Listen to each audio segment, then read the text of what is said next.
What's up, YouTube? TMZ1313 here, and today we supposedly got a M80 or quarter stick of dynamite. I know M80s I've seen are a lot smaller than this, so I don't know what's gonna do.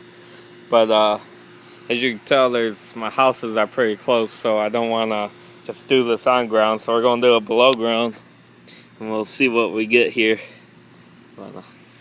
So I would say about half a foot under there.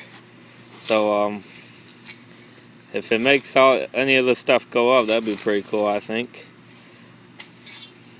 I'm not going to pack it down or anything.